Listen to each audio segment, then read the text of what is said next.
Hello guys, নমস্কাৰ the farmer গাই হিয়াৰ। আশা কৰোঁ সকলো ভালে আছে আৰু এটা নতুন वीडियो ले আপোনালোকক মাজলৈ আহিলোঁ। तो सब लोग को एक नया वीडियो में फिर से स्वागत है।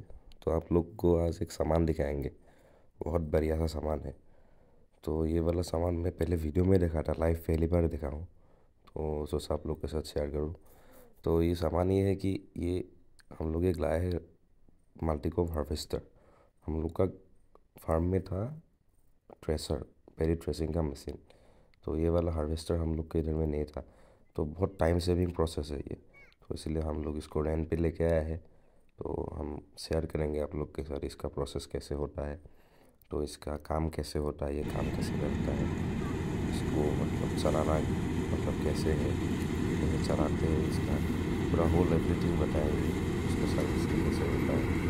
तो चलिए वीडियो में आगे चलते हैं, बताने जाएंगे आपको क्या होता है। तो वीडियो आरम्भ करूँ बंधुসকল। तो ये बर्तमान ट्रेसिंग हार्वेस्टिंग কৰি আছে। तो এইফালে যোনটো আগফালে কাটি গৈ আছে, তো নেক্সট এইটো যোনটো দেখিছে ফিল্ডিং দেখি পায়, এইটো কণ্টেনাৰ হয় আৰু পিছফালে খেৰটো ওলাই গৈ আছে। তো হাৰ্ভেষ্টিং কৰি যোৱাৰ পিছত যোনটো ভিতৰত ট্ৰেচিং হ'ব, তাৰে ভিতৰতো যোনটো কণ্টেনাৰ দেখা পাইছে, তাতে কণ্টেনাৰ কেপাচিটি হ'ল 7.5 কুইণ্টেলছ। 7.5 কুইণ্টেলছ ধান তাতে ষ্ট'ৰ হ'ব। ষ্ট'ৰ হোৱাৰ পিছত তাতে পিছত আনলোড কৰা হ'ব। প্ৰথমতে হাৰ্ভেষ্ট কৰিব, তাৰ ভিতৰত ছেকেণ্ড ষ্টেজটো হ'ল ট্ৰেচিং। তাৰ বাহিৰ ফালে এই যোনখিনি খেৰ দেখিছে, এইখিনি 3 নম্বৰ ষ্টেজত পেলাই যায়, আৰু ভিতৰত 4th ষ্টেজত ভিতৰৰ বস্তু ষ্ট'ৰ কৰি যায়।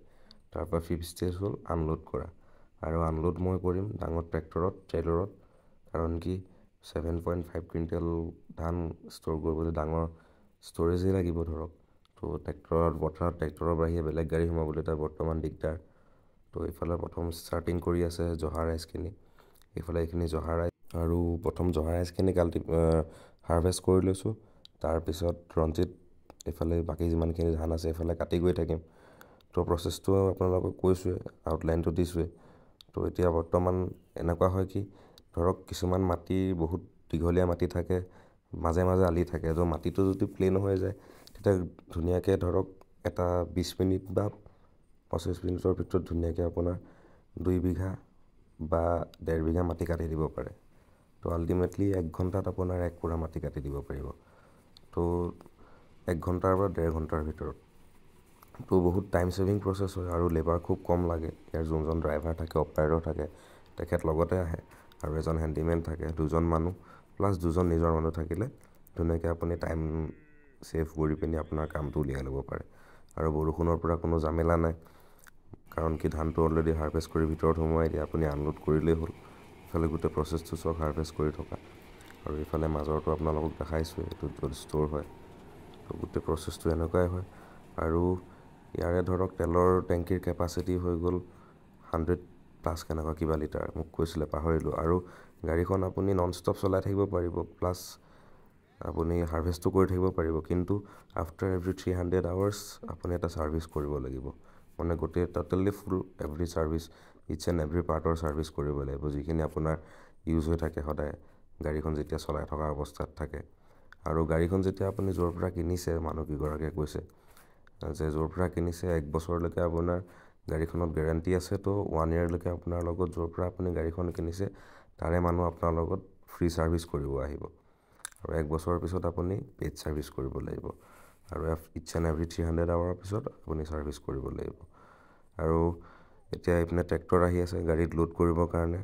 এইপিনে ট্ৰেক্টৰ এইটো ৰাস্তাত সোমোৱাই মই জহা যোনখিনি ধান কাটি আছোঁ এইখিনি লোড কৰি যাম, তাৰপিছত বাকী ধানখিনি এইপিনে লোড কৰিমগৈ। আপোনাক গাড়ীখনৰ পৰা আনলোডিং কৰা প্ৰচেছটো এতিয়া দেখুৱাম। এই নেক্সট প্ৰচেছটো এইটো পিনে কৰি লওঁ, এইপিনে শেষেই হ'ব হৈছে ধান কাটি পিনি, আৰু এইফালে গাড়ী যেতিয়া লাইনত লগাই দিম, তাৰপিছত ধুনীয়াকৈ আনলোড কৰি ঘৰত গৈ পিনি ডাইৰেক্টলি বস্তাতে সোমাব পাৰিম। কাৰণ কি বতৰ ইমানো ভাল নহয়, 2-3 দিনৰ পিছত ৰ'দত শুকুৱাব লাগিব। তো আপোনালোকে চাই গৈ থাকক, ভিডিঅ'টোত চাই গৈ থাকিলে গোটেই প্ৰচেছটো ভিডিঅ'টোত ভিজুৱেলছত গম পাই গৈ থাকিব। তো নেক্সট প্ৰচেছটো আপোনালোকক দেখাইছোঁ এইপিনে, জাষ্ট এতিয়া গাড়ীখনৰ পৰা আনলোড কৰিম। আৰু এইটো যোনটো আনলোড ছিষ্টেমৰ যোনডাল পাইপ হয়, এটা হাইড্ৰলিক ছিষ্টেম হয়, আৰু 360 ডিগ্ৰী টাৰ্ণ হয়। আৰু এইখিনি যোনখিনি জহা ৰাইচ বৰ্তমান এইখিনি আনলোড কৰা হৈ গৈছে। এইফালে ট্ৰেইলাৰত আনলোড কৰিম, ঘৰত আপোনাৰ টিৰপালত ৰাখি দিম আজি গৈ পিনি। তাৰপিছত ৰ'দাই মেলি ডাইৰেক্ট বস্তাত সোমাই দিব পাৰিম। দেন আফটাৰ চেলছ কৰিম আৰু ইয়াৰ পিছত। আৰু এইফালে এইখিনি কাটি হৈ যোৱাৰ পিছত বাকী অকণমান আগত পথাৰ আছে, সেইখিনি কাটিবলৈ ষ্টাৰ্ট কৰিম। এইপিনে আপোনাৰ আনলোডিঙৰ প্ৰচেছটো দেখিছেই। আৰু খুব এটা একদম টাইম ছেভিং প্ৰচেছ হয়। খুব কম সময়ৰ ভিতৰত ইমানখিনি ধান কাটি মৰণা মাৰি গোটেইখিনি ওলাই দিয়াটো হিউমেন লেবাৰৰ কাৰণে একদম পচিবল নহয়। আৰু বহুত টাইম কনজিউম হৈ যায় আজিকালি, আৰু মানুহ পাবলৈ বহুত দিগদাৰ। সেইটো কাৰণে মেচিনেৰী ইউজ কৰিব লগা হয়। যিহেতু অকণমান খৰচা পৰিলেও একেটা খৰচাই পৰেগৈ, এইপিনে খৰচা চাবলৈ গ'লে এইটো খৰচাও একেই হয়গৈ। আৰু এইফালে এতিয়া মানুহ পাবলৈ খুব দিগদাৰ। আৰু এইফালে এতিয়া ট্ৰেক্টৰ লৈ আহিছোঁ, এইখিনি দেখিছে বৰ্তমান কাটি এইফালে হৈ গৈছে। আৰু এইফালৰ পৰা ট্ৰেক্টৰ লৈ মই ইটো ছাইডত যাম যোনফালে কাটি আছে। আৰু এটা আনলোড কৰি আহিলোঁ ঘৰত, যোনটো প্ৰথম লোড আছিলে জহা ৰাইচৰ। তো এতিয়া এইফালে দেখিছে এইটো ছাইডত কাটি আছে। তো ট্ৰেক্টৰ কিমান আগলৈকে নিব পাৰোঁ চাওঁ, যদি একদম ওচৰত নিব পাৰোঁ ওচৰত লৈ যাম। যদি গাড়ীখন আহিবলগীয়া হয়, ইখন গাড়ী আহিবলৈ খুব অসুবিধা নহয়, কিন্তু ট্ৰেক্টৰৰ সৈতে যেতিয়া অকণমান এতিয়া মাটিটো ভিতৰে বোকা হৈ আছে, তো ট্ৰেক্টৰ ফচি যোৱাৰ চান্সেছ বেছি আছে। তো এইফালে ট্ৰেক্টৰ ফচি গ'লে আকৌ এইপিনে টাইমটো এনেই খাই দিব। তো এতিয়া বেলিও পৰিব হৈছে। তো যে গাড়ীখন নমাও দেৰি, 2টামান বজাত গাড়ীখন পথাৰত নমাইছে। তেখেতসকলৰ আহোঁতে দেৰি হ'ল, ক'ৰবাত কিবা বেলেগ প্ৰগ্ৰেম আছিলে গাড়ীৰ। তো ইয়াত 2টা বজাত নামিছে, 2:30মান বজাৰ পৰা কাটিব ষ্টাৰ্ট কৰিছে।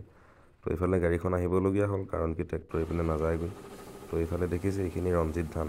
এইফালে প্ৰথম আপোনাৰ ক'লা জহাখিনি কাটিছিলোঁ, এইপিনে এতিয়া ৰঞ্জিত ধান। এইফালে এইখিনি কাটি পিনি এতিয়া আনলোড কৰি পিনি ঘৰত লৈ যাম। ঘৰত এইখিনি আকৌ ষ্ট'ৰ কৰিম। তেতিয়া ঘৰৰ পৰা অহালৈকে আকৌ এইখন গাড়ীয়ে কাটি থাকিব। তো আজি যিহেতু এখেতলোকে কৈছে যে 6টা 6:30মানলৈকে ধান কাটিম, তাতকৈ দেৰিলৈকে নাকাটো, কাৰণ কি আজি অহাও দেৰি, ড্ৰাইভাৰো ৰেষ্ট আছে। তো গাড়ী ইমান বেছি সোমাই দিয়া সম্ভৱ নহয় ট্ৰেক্টৰখন বেছি ভিতৰলৈ। তো এইপিনে অলৰেডি ধান ট্ৰেইলত ফুল হৈ গৈছে, এইখিনি আনলোড কৰি পিনি হৈ গৈছে। তো এইখিনি এতিয়া ঘৰত গৈ পিনি ষ্ট'ৰ কৰিম। তাৰপিছত আকৌ কাইলৈ ৰাতিপুৱাৰ পৰা নেক্সট ষ্টাৰ্ট কৰিম। আৰু যিমানখিনি এতিয়া আছে, তো এইপিনে দেখিছে লাষ্ট আপোনাৰ এইডৰা আছিল কাটিবলৈ। তো এইফালে কাটি পিনি এইটো এণ্ড প্ৰচেছ কৰি পিনি এতিয়াৰ পৰা আমি এইডোখৰৰ পৰা ওলাই পিনি গুচি যাম। গাড়ীখন জেগাত ষ্টেণ্ড কৰি ল'ব, ড্ৰাইভাৰ ৰেষ্ট কৰিব। আৰু খুব ড্ৰাইভাৰজনৰ কষ্ট হয় অকণমান, কাৰণ কি গোটেই গাড়ীখন হেণ্ডেল কৰি থাকিব লাগে। আৰু পথাৰত যিহেতু অকণমান আলি আছে, তো গাড়ীখন কমপ্লিটলি মুভ কৰিব নোৱাৰে, অকণমান গাড়ীখন ৰখাই মুভ কৰিবলগীয়া হয়। তো আৰু বেছি সময় নাই, এইখিনি কাটি শেষ হৈ গ'লে আপোনাৰ গোটেই আজি কটা এইখিনি শেষ হৈ যাব। আজি কমচে কম আপোনাৰ 2 পুৰা ওচৰা-ওচৰি মাটি কাটিছে। তো ভিডিঅ'টো কেনেকুৱা পাইছে আপোনালোকে জনাব। চেনেলটো ভিডিঅ'খিনি চাই ভাল পাইছে যদি লাইক, শ্বেয়াৰ, ছাবস্ক্ৰাইব কৰিব নাপাহৰিব। আৰু ফেচবুক আৰু ইনষ্টাগ্ৰামৰ পেজটো ফ'ল' কৰিব নাপাহৰিব। লিংক মই চেনেলৰ ডেছক্ৰিপশ্যনত দি থোৱা আছে। তো আজিলৈ ভিডিঅ'টো ইমানতে সামৰণি মাৰিছোঁ। জয় অসম, জয় শ্ৰীৰাম।